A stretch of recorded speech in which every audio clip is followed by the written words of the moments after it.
We've known each other like peripherally for a very long time. We know all the same people. Did you ever play with the Payson High School pipe band, or was it just White Peaks and that's where we would No, see each yeah, other? it's. Oh, sorry. Yeah, that's where I started. And was it snare right from the beginning? No, no. So I actually started. I was drum major for the regular people band. I don't know what you call that. The Marching American band. style marching band. Yeah. Yeah. So I was drum major for those guys, but the pipe band was part of marching band back in the day. Right. Yeah. So I started drum majoring for the pipe band and playing tenor drums. Oh, gotcha. Actually, And do you feel like because I know I mean, snare is kind of your go-to thing now, right? yeah. Do you still go back and forth sometimes? Like, oh yeah, I'll need a tenor. I'll hop on tenor. Or you want some instruction? I can show you some stuff on tenor. Or Yeah, I've played all the drums. I played bass for a while in one of our organization's bands. We Mhm. had somebody that was going to be out of town or something, so they plugged me in for a games. But you were probably one of those rare plug-in bass players who actually knew what you were doing, not just a piper who was like, I could probably hit that. It's different. You can't hear it. It's weird. Hmm. There's something. The science behind it is something to the tune of if the I don't know if it's radius or diameter is bigger than the depth of the shell, you can't hear the noise coming off of the shell. So when you get a chance, go stand just off of the bass drum. You can't hear a thing, and then you walk over to where you can see the drum head, and it sounds real nice. That's fascinating. I had no idea. Yeah, it's weird. You got to feel it more than hear it. Huh.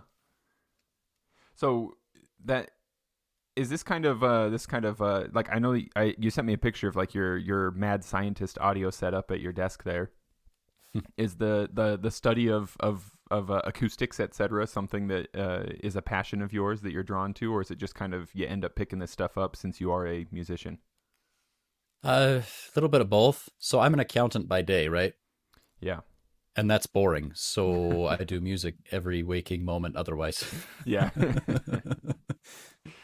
So I saw that your kids are learning more than one language, and I that reminded me. Didn't you and Amber move to Peru for a while?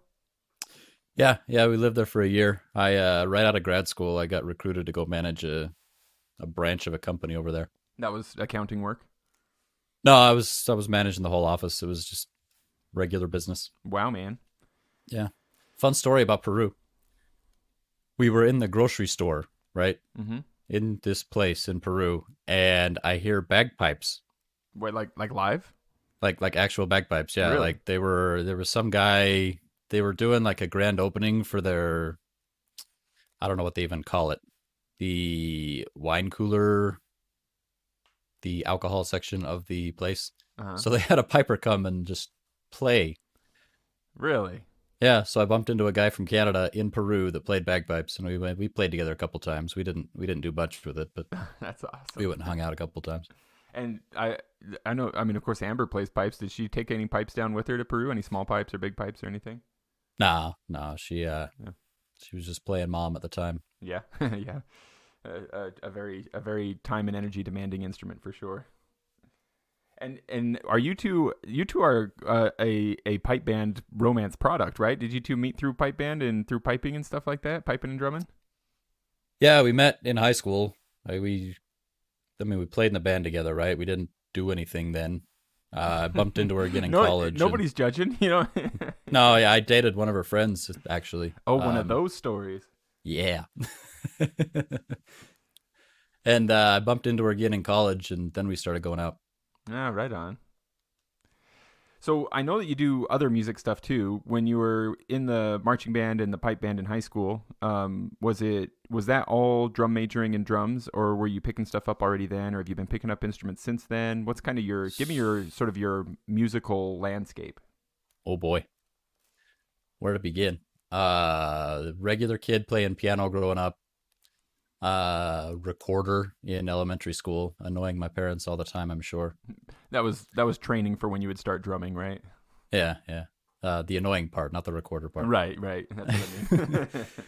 Actually played trumpet all the way through junior high school, and into college You once know upon a time. what year did you graduate high school, Matt? Oh, three. Because I suspect I don't want to make you feel old. We're only a couple years apart from each other, but of course, between middle school and high school, it feels like a big difference. Yeah. I also played trumpet, and I feel almost sure that you were there at some, the high school band would come and, like mentor the middle school band for a day or something and be like, here, look, stick with it, because then you'll be able to do this someday or something like that, I And keep playing, and you too can be like me. No. yeah, exactly. Exactly. I feel like I met you at one of those. I also played trumpet, and so or maybe it was just in marching band. I did do marching band for a little while, so I feel like that might be where our peripheral kind of knowing each other began, potentially. Yeah, it could have been. Well, carry on from trumpet. Then where do you go? Yeah, I mean, I went to college with trumpet. It paid for a little bit of it, which ended up being useless because I transferred out anyway and went somewhere else. Yeah. Um, and then concurrent with trumpet is when I started playing in the pipe band in high school. A friend of mine, Michael Christensen, Yeah. roped me into it. His whole family played, I think. His sister's pretty good on pipes. Anyway, played tenor Was for a Michael the year. bass drummer? No, he was a tenor drummer. Oh, was he? Okay. Yeah. So that's how I got started there. Pretty good at it actually. For being a high school kid. Yeah. Played tenor for a year, maybe 2 years. I don't recall exactly. And then all of the snares graduated. Oh. So then I picked up snare. Gotcha. Yeah. So would you have been there then with let's see, was it Josh Moody who played snare? Yeah, he was just coming in when I was graduating. I if see. memory I serves. see. I'm just trying to think who I might have known of at that time period in that band. Yeah, gotcha. So you picked up snare there, and when you graduated, did you go straight to playing with Bagpipes as well, or had they not quite formed yet? No, Whitepeaks was around. Yeah. I played the year I graduated. I played that summer with the high school band, if I recall correctly. That's been almost 20 years ago. But yeah, I think the juvenile band, if I remember right, the rules then were if you turned 18 that year, you could still play with them or something. Yeah. So I think I played that season with them. Left on a mission for a couple of years, came back, and then played with Whitepeaks off and on for a while. Took a hiatus there and went and played in California with a grade 2 band for a little while. Nice. Seamus Coyne's group. Oh, Seamus Coyne, yeah. Is that what's now I don't know if they were then, but is that the LA Scots? Nah, it was the James J. Coyne Memorial. Oh, okay. He started a band in memorial of his dad, and they used their family tartan, I think. Oh, that's pretty cool. That man, Yeah, life goals, so huh? That'd be awesome. Yeah, went and played with them for a while. Had no business playing with them, but it was a good experience. That's really when I started taking drums seriously, right? Like trying to hang on by the skin of my teeth with a bunch of grown-ups in a grade 2 band. Yeah. That have been playing much more than me. Crashed a motorcycle that year and broke my collarbone. Oh man. Turns out you can't carry a drum very well with a broken collarbone. Yeah. There are a few things you can't do very well with a broken collarbone. Yeah, like wash your hair. Right. So that was cut a little bit short. When I healed up, I went back to Whitepeaks for a while.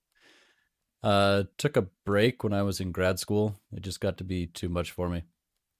Oh, that makes sense. That's a demanding schedule there. Somewhere along the way, so Andrew Hoeneke, who is the one that looped me into the Coin Band, he was the lead drummer there, and he was my instructor. Somewhere along the way, during grad school, just before grad school, he judged the Phoenix games, and Wasatch and District had gone there, and he gave me a call, and he's like, dude, you got to go play with these guys. They're going someplace. Oh, right on. So I switched my allegiance, and everybody was mad for a minute. Yeah, you monster. And I've been playing with Wasatch ever since. It's been some years. Yeah. So this is where I insert a plug. Like, when are you gonna come play with Garden Valley? You want to come? I'm playing with I'm instructing our grade 4 band in Wasatch. So I'm instructing our grade 4, and then I play with our grade 2. Well, and I know that I know that you've instructed some of. Well, we have like any pipe band really. We're always struggling for drummers and trying to find more drummers. And some of our pipers are learning to play you guys need drums. more kids. Like, I've got an army of kids in my band. That's exactly why my wife and I are having children. It's all for the band, really. bringing some drummers up here, but I know that Emily, who's one of our great pipers, is now one of our great snare drummers, and I believe she's been taking instruction from you, right? Yes, sir. All right, on. And then Lexi, who played with you for a while, I helped Oh her out a yeah, couple of times. another great snare drummer. Well, I want to learn to play snare too, Matt. So let's talk after this. Let's do it. It's And easy. You can do two things. You can go tap and you can go zzz, tap and zzz, huh? and that's it. Like, you got to worry about 9 notes? Nah, 2.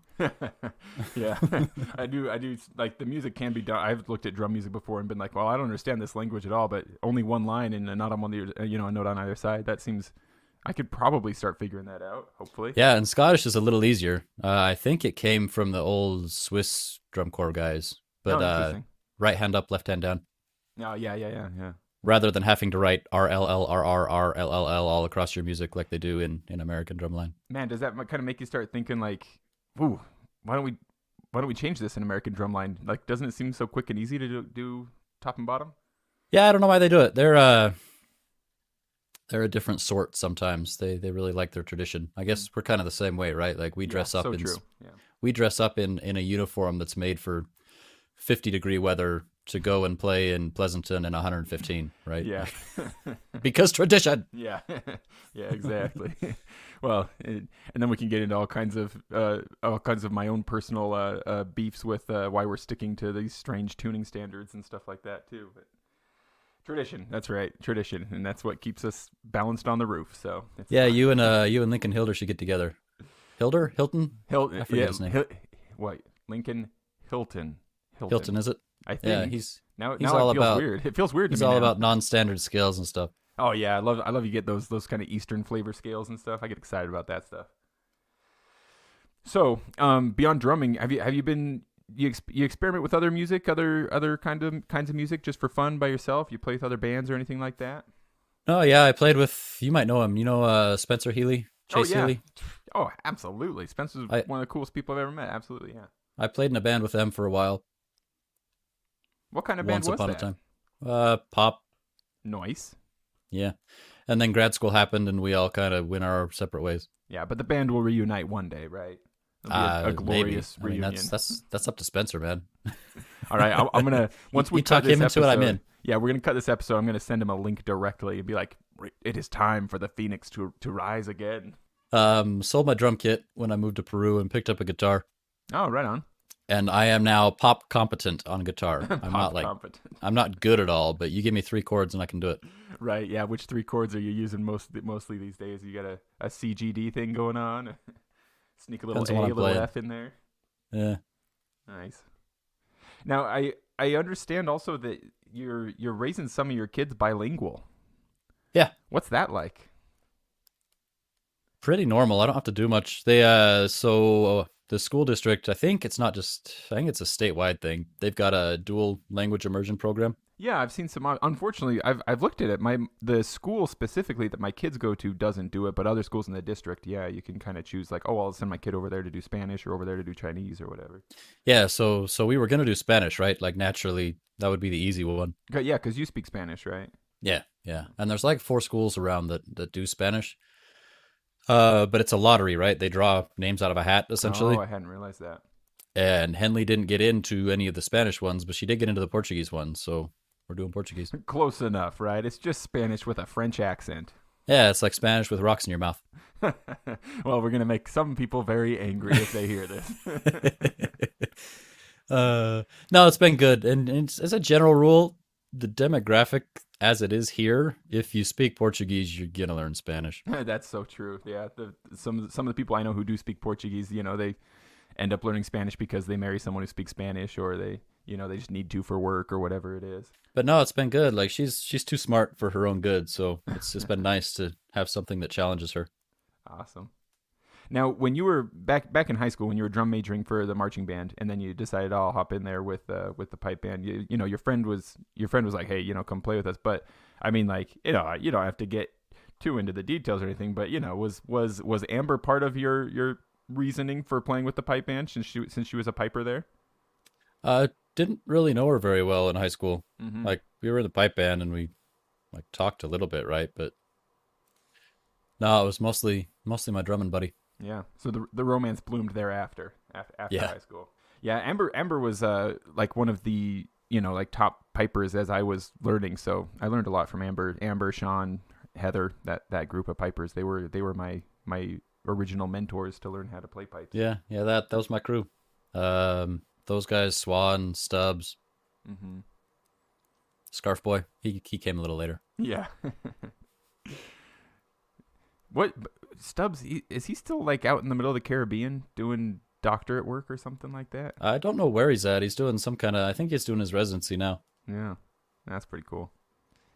So when you go to approach like teaching someone pipes for the very first time, or excuse me, I meant drums, man. It's like a kind of Blow here, squeeze there. right. Sometimes I feel like I'm like I'm not tolerant of the minority or something like that. Like I've got some sort of like piper privileged attitude that I forget to use vocabulary for drummers as well as pipers. Like I'm politically incorrect and in my piping versus drumming language. I meant drums. When you go to teach someone drums, do you have an approach that you like to always start with, or is it different for every person? So it kind of varies depending on where they're at on the journey, right? Mm-hmm. If somebody's starting from scratch, it's going to be way different than if I have to unteach someone all their bad habits and reteach them good things. Sure. I've wondered before, just partly because of my own personal interest in learning how to drum. Yeah, and I wonder, where you're bilingual yourself and you have kids learning to be bilingual as well. Is there any kind of crossover usefulness or language or things to be learned for pipers learning to drum and drummers learning to pipe? So A kind of musical we're kind of bilingualness, you know what I mean? yeah, we're kind of isolated here, right? Yeah. There's something to be said for knowing what a jig is, right? Knowing what a hornpipe is, knowing what a strathspey is. Like if you know what those are supposed to feel like already, then like the language of what you're actually playing is kind of already there, Mm. right?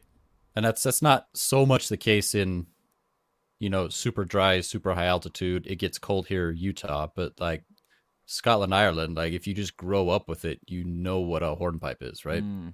Nobody has to like sit you down and tell you, well, it's kind of like a march and it's kind of like a reel, but it's more upbeat and you know. Yeah, for sure, for sure. I definitely have had that experience where like I had been playing pipes for at least 12 years before I actually saw someone dance a hornpipe to a pipe tune and a light went on. I was like, "Oh, like seeing the physical movements, how they match the music, that made a pretty big difference, like suddenly I was like, "Oh, well that's why we play them that way."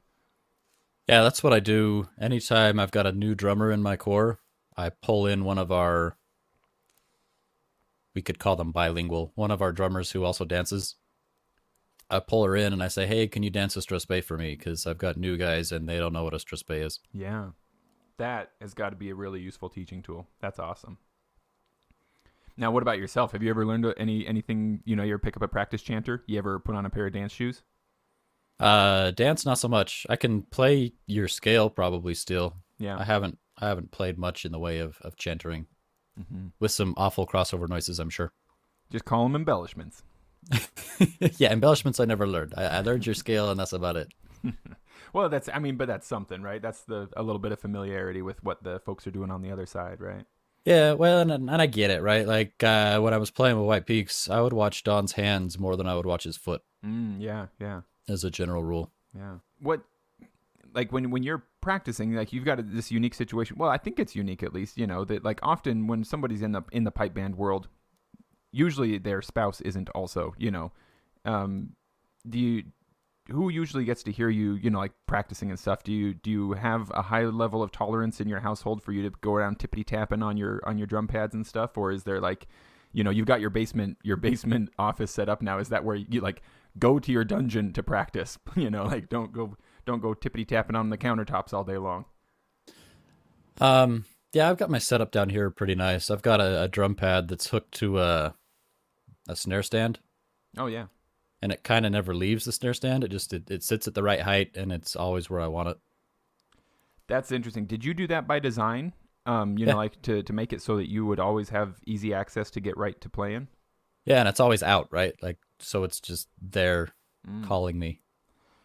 Tell me anything you have to say about that, because I have just in the last few weeks, for the first time in my life, I decided after talking to Swan about how to have better habits, around practicing and stuff.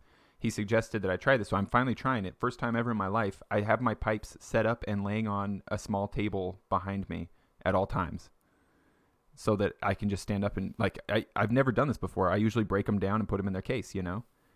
And so I'm fresh to this sort of idea of having it always ready, but it has changed. It's changed my life. Like I play so much more because of it. Yeah, like make it easy, right? Like Yeah. that's half the battle is just getting your stuff out. If your stuff's in a bag buried in the corner, yeah, I don't want to go over there and pull it out. Like if it's just sitting next to you, it's much easier to just grab and play. Yeah. Do With you? anything, right? Like drums, I've got my guitar out all the time. I've got a case for it, but it's usually out. Yeah. Um, When you playing. take away all the barriers, right? And then it's easier to get started. And once you're started, like why stop? Yeah, like so many other things, the hard part is getting started, right? Was it Newton? Once an object's in motion, it's just going to stay there. That's nice. I like that. I like that Yeah. application. Once you start drumming, you don't stop. Until you meet an equal or opposite force, like Yeah. dinner time or something Generally a like that. cheeseburger. Yeah. Right? Yeah. Do you when you're playing, do you find that you most often say like, okay, from 5:30 to 6 o'clock, I'm going to go play music, or is it more like you've got these things out and ready, and so throughout the day, like you finish up a spreadsheet and you play a few chords on your guitar, and then you go back to work or something like that? How does that usually work out for you? I'm just curious Yeah. because I want to learn from the master here. Like what are your habits? It depends on how work's going. Like I get pretty head down at work too, right? Like once you get started, it's hard to pull yourself out of it. Yeah. So it's usually nighttime hours.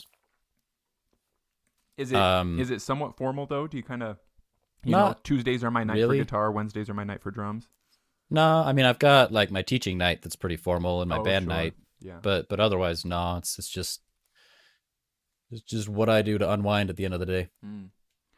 I've thought before about like of course you knew Zach Lee's, Hmm. right, one of the best pipers ever, and a Oh very yeah, good drummer as he well. played for my solos for a long time, Yeah. and we had a little Kaylee band once upon a time too that we Mm. played in. So I know that I mean I would talk to him about practice and stuff all the time, and uh, like after I don't know high school years basically. As far as I know, he didn't ever really seem to have a very like formal practice structure. It was just like you play when you play. But definitely when learning the instrument, he dedicated a lot of hours to very very focused practice. Sure. And I've wondered before, like I'm not at that level. I need focused practice for sure personally. But I've wondered before if does this change over time as a person becomes more proficient on any instrument.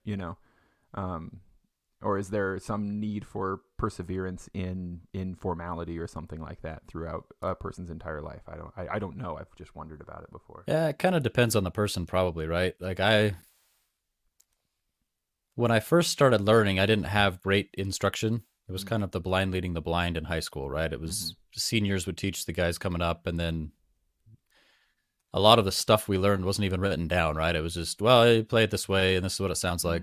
Yeah, especially for drummers. I mean, I know that pipers had the benefit of Don and Carrie and all the other instructors there who had been playing for years and years. But for the drummers, it's like if the seniors are teaching you, at best, your teacher has like 2 or 3 years of experience at very best. Yeah, like we had Lynette at first, and she'd Did she bring play some good drums? instruction in. Oh, she No, would but bring them she'd in. bring some Gotcha. people in, yeah, once. I mean, but it's a person once a quarter or something, right? Right, Like it's right. not frequent. And then after a while, the high school dynamic being what it was, they tried to pull all the pipe band drummers into the percussion ensemble and have us during a class time, Oh, I see. and that kind of didn't work. So the next year we didn't do that. Yeah. But yeah, I had to go seek out some outside instruction, and even that wasn't like terribly structured. It was like a list of stuff to play, but it wasn't like, okay, this day you're gonna do this and that day that. Um, I don't remember where I was going with this. Lost my Oh, train. just sort of. Is there a shift from formal practice, like regimented practice, to more loose kind of do it when you want to unwind kind of practice as you become more proficient on an instrument? Um, I mean, I play more now, I would say, than I did as I was learning. Hmm. And some of that is because I'm teaching, right? Like I've got a time set apart to teach, and then I've got a drum line that I have to get stuff ready for. I've got to write music for them and whatever, right? So These are good motivators. yeah. And then I've got I mean, I'm playing in a grade 2 group right now, and it's a lot of music.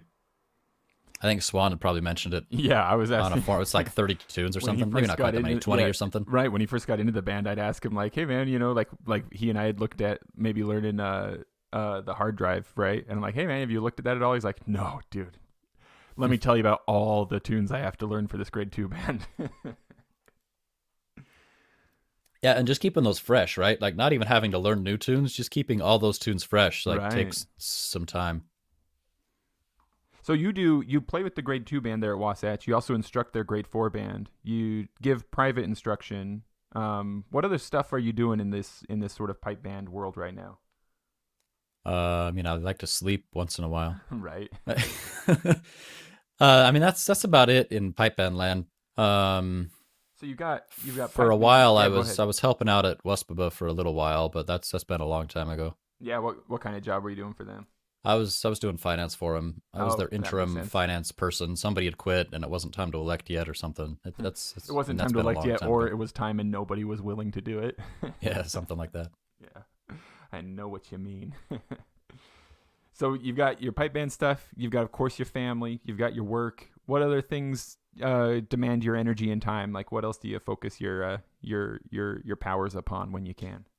I mean, I don't really focus outside of that. I do like to cook. I picked up. You've seen my some of my audio setup. I've started producing some music just for funsies on the side.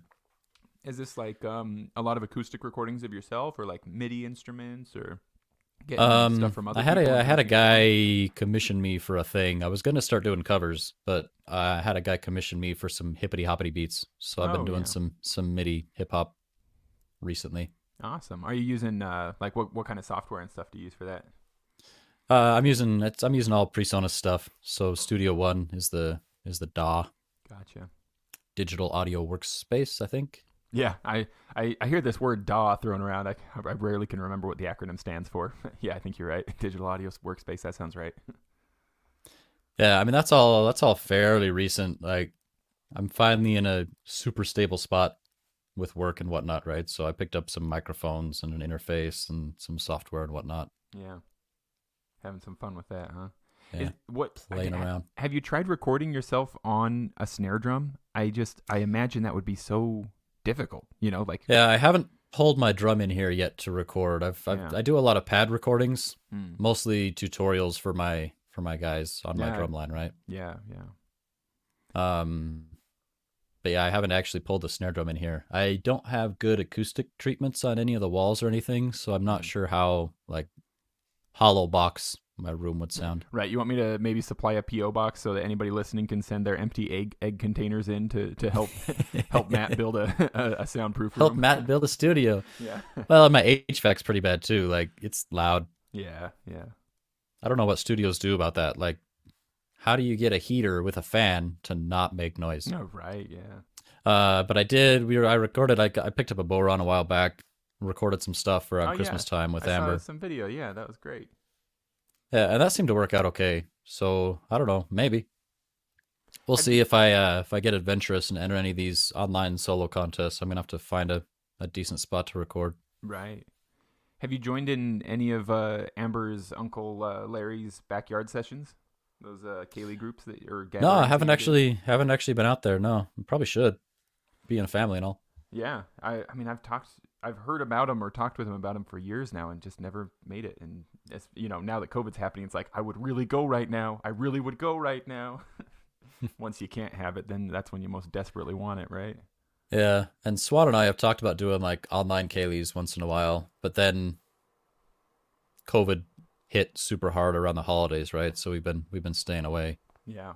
Well, what is your like if you had to say now this was fun or cool or unique, what's sort of a place or situation in which you've played your drums that is, or your drum that is, unique, cool, funny, funky? What stands out in your mind when you think about the places and events for which you've played? Yeah, I haven't really been to a lot of weird events that I can recall. In high school, we went to Grand Junction and Oh, yeah. won the contest, so that was fun. Yeah. With a bunch, I mean, we were playing against a bunch of adult bands, right? Yeah. And we rented a bus together with White Peaks, and so we drove out there and played, and that was a good time for a bunch of kids in high school to feel pretty good about ourselves. Yeah. I also did that trip to Grand Junction in high school. I don't think we won, but it was still a lot of fun. Yeah, it's a good trip. They the games was kind of dead for a while. I think they're trying to. I guess they were back last year or the year before. Mm. They're trying to get us and the LA Scots to go out this year, even in COVID times. Now Wasatch, you've got, what do you have right now? A grade 2, a grade 3. Nah, the three Oh, right. The grade 3 became took grade the 4, right? took the COVID bullet. Yeah, we've got a 2, 4, and 5 right now. 2, 4, and 5. And are you still working toward? I heard that you were working towards setting up a juvenile band too. Is that still a thing, or are you kind of putting that on the back burner? Yeah, we've talked about it off and on. It's always the conundrum, right? Like we've got 15 drummers and no pipes, or we've got 8 pipes and no right. Like it's getting the demographic right fits, yeah. to get that critical mass to get the thing rolling. Yeah, because we've got in the state, of course, there's Payson High School Pipe Band, and then we used to have Ben Lomond Pipe Band. Have they become a community band now, though? It looks like it's Yeah, I don't no know what's longer a going high on school up at program. Ben Lomond. They've had a hard time. Like there's a dynamic that you have to deal with government, right? Like when you're affiliated with a government entity, you've got like stuff to deal with. Mm. Their instructor for a while was a drummer and they did okay, but now it's like the choir instructor, I think, was last I heard was instructing Sure. him. The I sort don't of remember. shuffling of because I know like the Payson High School Pipe Band has been organized under like the band director, and so if you could get a like technician instructor who knows pipes and drums, that's great. But you sometimes have to shuffle it to some other staff member. It's like, oh yeah, you can imagine the administrator just being like, yeah, have the choir teacher do it. It's all music. Yeah. Well, that's kind of the way high school education is, right? Like you've got a clarinet player that's instructing the orchestra sometimes, right? Like it's just kind of what they have to deal with. Yeah, working with what. Yeah. So I don't know what the situation is up there. I know Tyler and some of his old Ben Lomond friends they'd started an alumni band for a while. I don't know what came of that, if that's still around or not. Yeah, I know that I saw them at least one event in the last couple of years, and I was kind of like, okay, these aren't high schoolers. What happened there? Is this now a community band? That could be cool, but also, I kind of feel for the high school band, just thinking like it's fun to have other juvenile bands around, Yeah, be able to go. And I think Utah has had, or maybe still has, a juvenile band. Oh, I didn't realize that. Yeah, they in the past few years they've had. It's weird, right? Because you've got people that grow up, and then you don't have a juvenile band anymore. Yeah. But I know they have had one. That's that's the trick, right? Yeah. Hook them young, and then by the time they're grown-ups, you'll lose some, but the ones that stick around will be all right. Yeah, Zach used as a general rule. Zach used to tell us that the best rule to keep in mind when like advertising to recruit new players, like to teach them, people who've never played before, just all down the line is 1%. Like if you throw out 100 flyers, expect 1% of those flyers to actually get to somebody who's interested, and then of the people who are interested, expect 1% to actually come to one practice. And of those who come, expect 1% to keep coming long enough that they actually become proficient on an instrument. And of those, expect 1% to stay with your band. The rest are going to go play somewhere else. And just if you expect that, you'll never be disappointed. Yeah, I mean, I like my odds a little better than that, but yeah, I did when I was at White Peaks. I went through probably 2 full drum lines of just teaching people, and then they'd fall by the wayside. Yeah, get tired of it. Rather play rugby or whatever. Yeah, it can be a trick to stay, I don't know, motivated, I guess, when it's something that we have found and we love, and it's like you want to build it up, and that retention can be, it's hard to not, sometimes I take it personally, and I have to remind myself like, no, everybody just, life happens, and you have to. Yeah, and recruiting's hard too, right? Because you've got this class of new recruits, but you've also got this core group of folks that kind of knows what they're doing. So you can't always be in beginner land, or else the guys that have been around a while are going to get bored and leave. But you can't Yes. always be catering to the guys that have been around, because then your younger guys never get any experience with anything, right? They just sit there and watch. So Yes. it's kind of a delicate balance. Yeah. That's why Wasatch is so nice, right? Because we've got kind of a place for everybody. You Yes. get Oh, it enough makes a a lot of big enough sense. group and enough organization within the group, and it gets to where you can kind of focus on certain demographics, right? Certain groups of folks that beginner, intermediate, advanced kind of situation. Yeah, it's a big enough organization that you've got capable people who can devote their focus to these subgroups of players and learners, etc., rather than having, just the one pipe major who who has to do everything. Yeah. Do you have any favorite pipe bands or bagpipe adjacent groups or individuals to listen to? That you listen to recreationally. Most of what I listen to is adjacent. There's a guy, Ruben Blades, from Panama.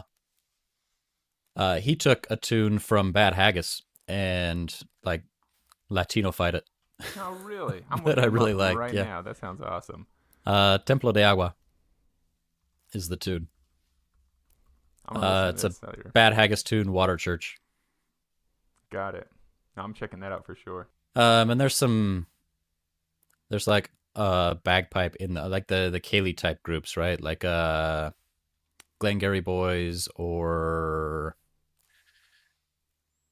who did Loud Pipes Save Lives? I don't know. I'm looking that up too. Hold on, let me type this in. Loud Pipes Save Lives. Pride in, one word, Mm. with a Y. Prydein. Oh, of course, I get it. It's because of the like like motorcycles or like if your hog is real loud, then cars aren't gonna run you over. It's a play on that, right? I get it. Yeah, I but get also it. bagpipes. Also bagpipes. Yep, I got you. I see what they're doing. Okay. You ever get excited about the Wicked Tinkers? They come to town sometimes. They're fun. Don't say anything that can be held against you in the future, of course. Aaron's a real good piper. He really is, yeah. Oh, I see. Do sort of what would we call it? More regimentedly educated drummers sometimes perhaps feel a bit like the drumming is perhaps a bit lacking in that it's yeah, oh, how do you say this delicately? It's it's fun. Tribal drums are different, we'll say. It's different. Yeah, that's all it is. It's not better or worse. It's just different. Yeah, I mean, like it's a lot of fun, but the problem I have with anyone that goes to the Scottish games, right, is that by the time I would be able to listen to a concert, I've been out in the sun since like 8 in the morning. Yeah. It's been what, 10 hours Yeah. of me hanging out, hitting stuff in the sun, getting dehydrated and tired. And like by the time I would be listening to their show, I just want to go lay down. Yeah. That's when one has to remind oneself that the show is not for me. I'm part of the show. Like this isn't being put on for me. Now, what about non pipe band stuff? Like what other kind of music or what are you binging on TV right now? What other stuff do you consume? I listen to a lot of music, kind of prog rock, pop punk type stuff. Yeah. I listen to a lot of like Coheed and Cambria. And then kind of the regular, what do you call, not quite screaming metal, melodic metal. Like I don't know what you to call 11 it. and then take it back down to maybe like 9.5, and that's about Yeah, where it's like just take it up to 11, leave it at 11, but take the screaming out. right. I got you. like the Breaking Benjamin, Avenged Sevenfold Yeah. type stuff.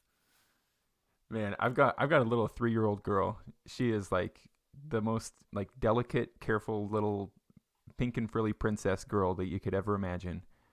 And she is so into metal music.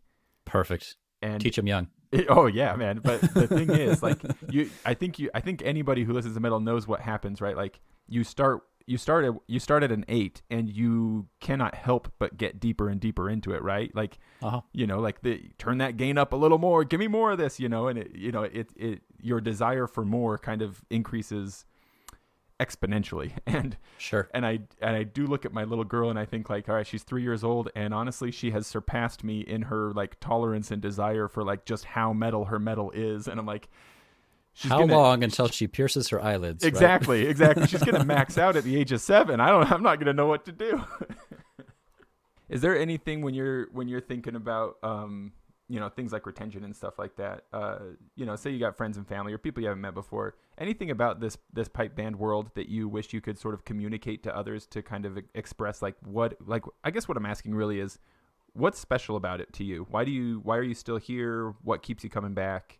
What do you love about this this strange group of people, this interest, this pastime? Yeah, I'm not even sure anymore, right? 20 years later, like why do we even do this? It's just what I do. it's just who I've become, right? Like it's my thing. Yeah. I don't know. I've kind of given up on the grind of recruitment a little bit. Mm-hmm. Right? Our org's getting big enough, and we've got kind of enough people just kind of coming in naturally that I don't have to go be the evangelist anymore. Right, you don't have to go preach it. But even the people coming in new to our group, right? Like they'll show up and, oh, this is fun, and they'll play whatever, right? But like it's really the trips that are what get me. Oh, I see. Right? Like we show up to rehearsal and we play a lot. Like we don't sit around and chatter at rehearsal much at all. Yeah. We'll go out to eat after and we'll hang, right? But it's really the trips that are the reason I do any of this. Right? It's the going to Enumclaw or Maxville or Chicago or Alma or wherever, right? And spending a lot of time with just kind of like-minded, fun people. Yeah. Yeah, those long hours on the road are a joy, not a pain, for sure. Yeah, coming back not so much sometimes, but going on the way, it's nice. Coming back, you're all tired and just ready to want to take a in nap. your own bed. That is very true. Now, a lot of times I'll ask the pipers about their current instrument setup, because it's interesting to find out what what reeds they're using, what kind of drones they have, what bag they're on, and stuff like that. What kind of, first of all, I'm curious because I honestly don't know, like, what kind of variability is there in snare drums, for example? Would you have a personal preference for, like, who makes your snares or where you position them or how tight they are, or drum heads or even bodies? What is the what's sort of the spectrum of like customization and preference, and also what are your preferences? So anybody who's ever won anything has a signature stick. I have encountered that. In fact, I've got some Jim Kilpatricks here on my desk telling me that I haven't played Jim's in a long time. I've been playing Barry Wilson's for the last while. He doesn't even play anymore. He won Worlds a bunch of times, World Solo Drumming. A bunch of times in a row. Did he start feeling like it was time to let somebody else have a turn? Yeah, I don't know him personally, right? I'm not sure what all went into it, but he used to lead Scottish Power. Oh yeah, great band. I like listening to them. That's for sure. Back in the day, I've got a soft spot for them in my heart somewhere. Somewhere there. Partly from Barry, right? Just I liked him. I liked the way he played. I really like his sticks.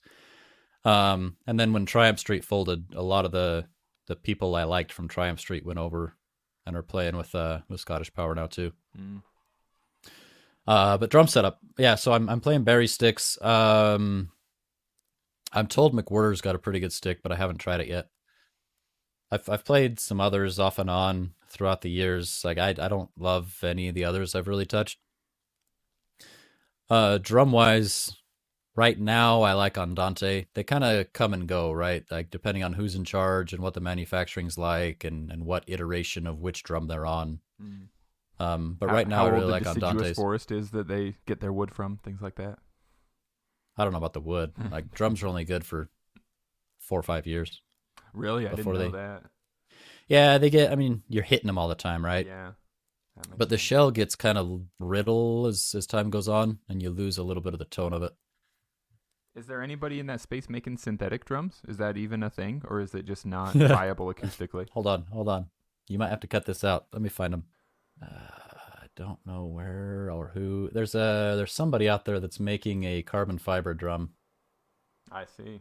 Like the whole body. It looks like somebody sat on it. Oh no. Here it is. Here it is. Ballycohen's been playing them. And I don't know if they're still in business or what, but they look like a elephant sat on them. They're carbon fiber, but they're kind of bubbly. Really? Like by design, they like bubble out? Is that for acoustics or something? I don't know. Huh. That's beyond me. Leave that to the scientists. Cleland carbon fiber drums. So there is somebody making synthetic drums out there, huh? Yeah, they're like $2,000 a drum though. Do they claim that they're, like infinite longevity? Uh, I don't know that they're even out of R&D. Not found. URL not. Yeah, it looks like they maybe went under. Gotcha. But there was I think it was a grade 2 band that was playing them for a little while. Hmm. But no, so we're playing Andante's. Andante recently came out with a new top head that we really like. The white ones that they're making. Are these? You've seen the yellow ones, I imagine. Oh yeah, I've seen those for sure. Yeah. So there's they make a white one that's basically the same, but it's got a different coating on it to make it white. I see. We really liked the Evans heads, that the black ones, Mm-hmm. but they would break. Like they're good for like 6 months, Mm. and the sound off of them was amazing. The snare response I loved, but we couldn't keep them on drums. We had to keep replacing them. Mm. And then we're using a Remo bottom head. Not a Remo. We hate the Remos.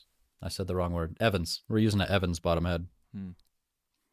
And that's Evans makes a whole bunch of heads. I don't know the specs on it. But Somebody else is in charge of buying those. the unique thing about Scottish snare is that we've got two snares, right? A snare going across the bottom head and across the top head. Yep. So the bottom head does matter, it does affect the resonance of that bottom snare or how it bounces up and down. Well, against it or and you something. get a lot of your pitch out of the bottom head. Oh, I see. You get the top head kind of to a nice comfy playing surface, and then most of the pitch comes off of your snares and the bottom head. Interesting. I didn't know that. So then it's tensioning the snares in the bottom head that's equivalent to sort of sliding your drone up and down to get the right pitch. So the bottom snare, you mostly just get it the right tension to where it buzzes nice. Mm. The top one is kind of where you get a lot of the difference in pitch. It's always been interesting to me to watch drum corps get ready for a competition or a performance or anything like that, because like for pipers, don't get me wrong, there's a lot of nuance that comes down to your ear, and sort of the flavor for tone and stuff like that. But for pipers, we've got tuners. You can hold a tuner up and say, is this drone in tune? Yes it is, or no it isn't. But when it comes to tensioning a snare, as far as I know, at least, there is no tool. It's 100% a person's ear and saying, yes, that's the sweet spot. Yeah, there's some tools out there, some measurement tools, like physical measurement. Right, like they'd measure the pressure or something like that. So for snare, you measure the distance around your rim, right, which is not a great measurement. Sure, then you could have the height of the thing, like right? Expansion in the wood or something like that could throw. Well, and the head will stretch a little bit as time goes on, right? So you have to torque it down a little bit more. Andante has like some rulers on the inside of their drum for your snares, so you can set them to kind of where you like them, and then theoretically you set everybody about the same, and they should sound similar, and then you have to fine tune it from there. Gotcha. No, I had no idea. Yeah, tenors have some cooler stuff. Tenors you can tune a little better, but snares, there's not really a great tuning tool. Yeah, that measures pitch. Do you ever write drum scores, Matt? Yeah, like all of them. So, has Garden Valley ever hired you to write a drum score? Nope. Maybe we'll do that because we need drum scores. But I have fixed some of your drum scores. Oh, thank you. That was kind of you. It's more like just stuff that annoys me, right? Like yeah. It's like when you see a typo. Yeah, you can't really help but like it sticks out, right? Let me just get in there. It's basically circled in red. Yeah. There's no way you meant to have 3 lefts there. One of those has got to be a right. And is there sort of a tick that happens in your brain where you're just like, you know what? Let me fix it. I'm just gonna fix it. I mean, it's like I'll try and play along to it, and if I can't play it, I figure it's wrong, right? Like, yeah. There's a good bar of measurement there. I am really interested in, like, I've never been in a group large enough to have 3 different toned tenors, and have the score kind of play between the different notes that the tenors are playing. Fun story about that. Talk to me about it. Pre-COVID, I was supposed to have 7. We'll see how many of them make it through. Whew, 7, and would that be 7 players on 3 different tones, or 7 players on even more tones? Either 5 or 7 tones. Wow, man, that's got to be fun. 5 is kind of the ideal. Yeah, that's got to be. You can do more. It just gets kind of harder to find music to play them in. Like I'm gonna make myself sound stupid now. I have said the wrong. Was it Shots that had 2 bass drums for a while? Yeah, don't feel bad, Matt. If that's wrong, I've been so wrong about so many things on this show. Some band somewhere along the way played 2 bass drums. They were tuned differently, and one of them was essentially a tenor drum for some. So one of them was the bass drum for some tunes, and one was the bass drum for other tunes, depending on if it was a minor or major tune. That is so cool.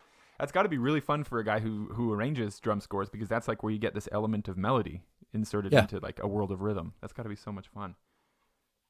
Are you aware of any pipe bands ever playing with like a set of quads? Not in our specific realm. Yeah. I mean, I like you see the Middle Eastern guys, right? That yeah. Like those kind of guys, I would imagine would have had some at some point. Yeah. And then there's the whole world of French, the Lorient stuff, right? Yeah. Like if I ever get a chance, that's on my bucket list of places to go. Like steel drums and bagpipes, what could go wrong? Amen. Next, we're gonna smash together some banjos and accordions. We're gonna be in really good shape. Yeah, they do. I mean, they've got you've seen them, right? The Lorient guys. Yeah. They've got like the snake charmer, oboe, clarinet things that they use. I've always wanted to get one of those. Yeah, they've got. I mean, there's a bunch of different sizes of them and whatnot. I don't know much about that world. One of our pipers, Justin, actually went and played with. Oh yeah, I've heard that he did. Yeah, that would be super cool. I've also always wanted to learn the Spanish gaita and get one of those. Yeah, the 1 drone, 2 drones. I forget how many they've got. Yeah, I've seen them in both configurations. Often the second drone is just like hanging out of the middle of the bag, so it's not up on your shoulder. I like the alternate scale, and a lot of times those chanters are set up so you can squeeze a little harder and get a little bit of the second octave out of it, and that would be fun. Yeah, or just use the electro chanter and just use MIDI and set them as whatever you want. That's right. There's the option. My friends over at the Chanteran are going to crucify me now. That's right. How dare you? You heard it here. Matt endorses the snake charmer or the sandpiper, whatever she calls herself. Every chance I get, if I'm at a place where Chelsea is, I'll take a picture and send it to Andy. Nice. My hero is here. Now, what about? I wanted to ask you more about the sticks, though. Where if everybody who's ever been, like a world champion has their own set of sticks, what varies? Is it the weight of the stick, the width of the body, the size of the little knob at the end? Is it all these things? Is it something else entirely? The density of the wood? Like I am totally ignorant. Yeah, all the things. I see. I played some Eric Ward sticks in high school for a while, and they were just super bouncy. I've got some Paul Turners laying around here somewhere that have basically a round head on them. I see. That I don't love. Mm-hmm. The theory behind it is you get a consistent sound, kind of regardless of your angle coming at the drum, right? Oh, because it's round, it doesn't really matter. Yeah. But I like the acorn head better myself. And I've seen drummers before, especially when they're learning, they often put a sticker on the drum head. Is that a common practice, just to make sure you're hitting the same spot so that you don't get variety in sound across the head? Yeah, so if you get off of the snares at all, it goes from tap to poing, right? Oh, yeah. That makes sense. And often it'll be one hand. Like one hand will be sitting fine on the snares and the other hand won't. So you get like a tick poing kind of thing. Uh-huh. I see. And it gets real gross if you're doing rolls. Oh yeah. like the drum is going through puberty or something. Its voice is cracking. Something like that. Now, is there anything, since you spent a lot of time in the drumming world specifically, but you're married to a piper, is there anything that you would like to climb on a soapbox and say, listen, pipers, you should understand this about drumming?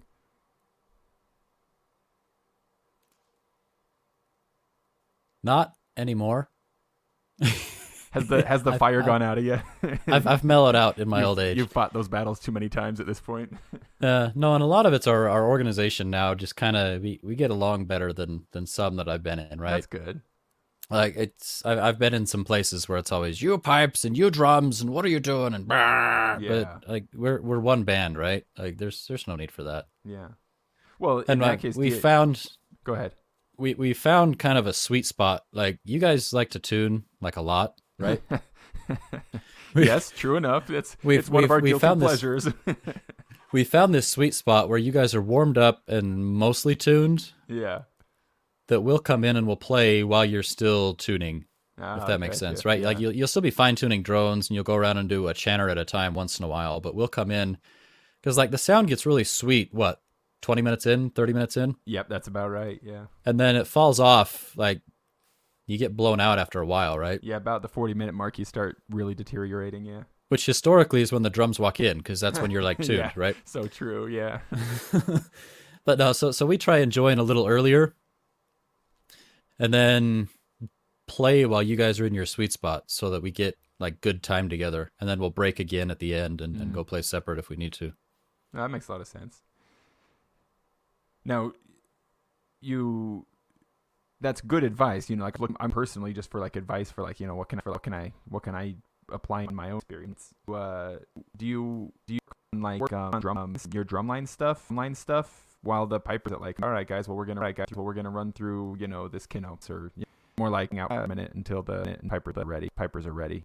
Get your harnesses on and be ready. But got to be ready. No, we don't hang much at rehearsal. We rehearsal kind of a lot. Some of the other places. That's probably a good strategy. Yeah, like and probably to a fault. Like some people need more talk, but I need more reps. Yeah. And that kind of carries over into my style of leading too, right? Like we'll talk a little bit about it and then we'll play it again to kind of reinforce it. Mm. And generally it's again and again and again and again, right? Like one more time turns into 15 in a hurry. Yeah, absolutely. I've had to warn most of my students about that, just like first lesson, just so you know. I'm going to say one more time a lot of times, and that's never actually going to be accurate. But the way I just one more time. Yep. Something will happen along the way. It's like, all right, well, you know what? One more time again. One more time, but play gooder this time. Yeah. Do you have any kind of pre-rehearsal ritual? Like what things because you're leading a rehearsal, it's like what things go into getting ready for a rehearsal for you? I drive for an hour. Yeah, you do have some distance to cover to get up there, don't you? If there's traffic, I drive for an hour and a half. Right. No, so I try to, we try to focus on something every week, right? Mm. And if anything good has come out of this whole Corona business, we've got some digital structure in place now. Mm. And I think we're going to keep doing it kind of forever. Where ideally after rehearsal, but before the weekend, so people have a chance to work on it. I'm doing this, and then the grade 2 snare lead is doing this as well. We'll upload something, right? Like we'll say, here's this tune, send me a recording of it before next rehearsal. This is what we're going to focus on. So that we don't like waste people's time. Like if they're working on a WUSPBA, but I really want them to work on reels this week. Like we want to be congruent, right? Hmm. So we're trying to get that polished and working really well so that it'll still work once we're going back to rehearsals so that we can send out some stuff. Hey, this is what we're working on this week. Focus on these 3 tunes. Make sure they're slick and clean. And then you can work on other stuff after this stuff is super good. That makes sense. Because I mean, I've certainly had the experience many times where, you spend all week working on the march in your new medley and then you show up to practice and they're like, all right, we're doing the WUSPBA tonight. It's like, oh, geez, well, I guess I'll get that music out for the very first time ever, Then you look like an idiot. So yeah, and it's different for new people coming in versus like if you've been there a while and you've got a repertoire, right? Yeah. Like we're all working on these 2 tunes that are new this year, but if you're brand new, you've got to work on these other 8 tunes as well. Good luck. You're also learning your common marches and stuff and everything, yeah. So it's like this, let's all get on the same page. These are our focuses for next week. That way everybody knows ahead of time. Well, that makes a lot of sense.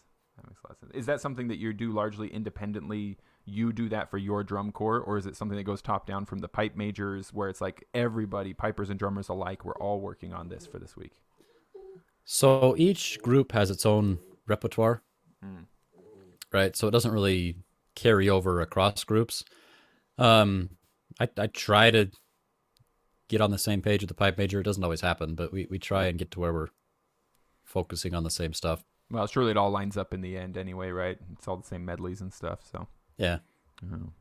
Now, what about performances? Do you have any kind of pre-performance ritual that you go through to make sure you're ready to get psyched out? You know, whatever it is that you have to do before going out there in a competition or onto a stage or whatever the case may be. Yeah, for a year before, you work really, really hard. Right. I used to play a lot on game day, but I try not to do that so much anymore, right? Like all the work is got to be before. You're not going to learn new music the day of, right? Mm-hmm. Like if you've got a thing that's been kind of bothering you and you think you can work it out, then maybe. But the flip side of that, if you've got a thing that's been bothering you and you can't get it sorted that morning, it's not going to be great when you go into the circle either, right? Yeah. Like if you've got this one movement that just always gives you trouble, sometimes you'll psych yourself out by playing just that thing all day. That makes sense. I've been that guy. You know, I should apologize publicly to Don Smith for being that guy several times for White Peaks, where I'm sitting in the tent the day of competition, trying to learn. You know, really, if I'm honest, learn parts of the medley that we're about to go play. Yeah, I did that all the way to Queen Mary one year. Oh yeah, just on the road. Like that was my van ride was memorizing tunes. Yeah. Well, it's but like day of, like solo wise, it's a little bit different. But band wise, we've got kind of a schedule of sorts. Sure. Be back at the tent at this time. We're all going to play at this time. Pipes are going to get their pipes out at this time, so we'll get our drums out at that time. We'll get together at this other time, and we'll do a couple runs, and then we'll go up and go to final tuning and go on in. Yeah. Is it we picked up a few years ago, Garden Valley picked up this idea from a band. I can't remember if it was Wasatch or Utah, possibly another one, but I think it was one of the two, that they had just like this nice big whiteboard in the tent that just had the whole schedule out right there. So anybody could know what time they needed to be back, what time they were doing what. Yeah, I don't know if you got it from us or not, but we do have a whiteboard. Yeah, we definitely got it from you guys. If I remember right, we looked across the field at the Las Vegas games back in maybe 2018 or 2019 and saw it, and we're like, that's a really good idea. Yeah, you can thank Megan for that. That was her baby. Thank you, Megan. It is a really good idea, because then you don't end up with people like, you know, constantly trying to find the pipe major. The pipe major can't do anything but answer the same question a million times, you know, the same day. And if nobody can find the pipe major, then they don't know what time to go where. That's a really good idea. Thank you, Megan. Yeah, and we've tried some other stuff. Like we tried doing a Slack group, but getting everybody on the same app has proven difficult. Yeah, we've had that experience too. We've got most of the band onto Slack now, but it does happen that, like, you know, sometimes somebody will get in and be like, "Oh, I didn't realize I deleted the app 6 months ago. What's been going on, guys?" You know. Yeah, and then everybody's got their pipes out and they're just walking back with half a turkey leg in their face, right? Right. Yep. Now, if I don't want to make you, well, here we go. First of all, tell me how you feel about pineapple on pizza. Indifferent. If it's there, I'll eat it. If it's not, I won't. Now, is that because you just love pizza so much it doesn't really matter what they put on it, or is it more like pizza is just pizza, so whatever? Yeah, pizza's just pizza. I don't have strong opinions. Mm-hmm. There's some stuff I'd like. Don't put anchovies on it, right? But sure. Now, and you did say that you do some cooking. Is there any sort of like genre of cooking you especially prefer? Are you a French? Are you a French cooking guy? Are you a baker? What kind of stuff do you do? I've been smoking kind of a lot, sort of recently. Smoking like meats and stuff. The meats and stuff, yeah. Nice. And I don't know if that really counts, because you like put the thing in the smoker and you push go. That is my kind of cooking. I think that absolutely counts. And then you put your thermometer in it, and if you're swanky, you don't even have to set a timer, because your thermometer just like tells you what temperature it is on your phone. Yep. And you're like, there we go, another good day of cooking. All right, time to get the potatoes and rolls in, because it's getting close. Yeah. Now, I want you to give me something beautiful or wise or ridiculously not beautiful or wise. Anything that you think would be good to say for the fade out. And I'll have drones fade in as you're saying this, and you take your time because I can cut out a pause. But I want you to give me a finish here. I don't know if I can be profound. No, you don't. Tell me a knock joke if you want to. If it's gonna be like a limerick or something, just I'll take care of any questionable. You'll take care of it in post prod. Yep, that's right. Play drums more. You heard it here, folks. Play more drums. Just play.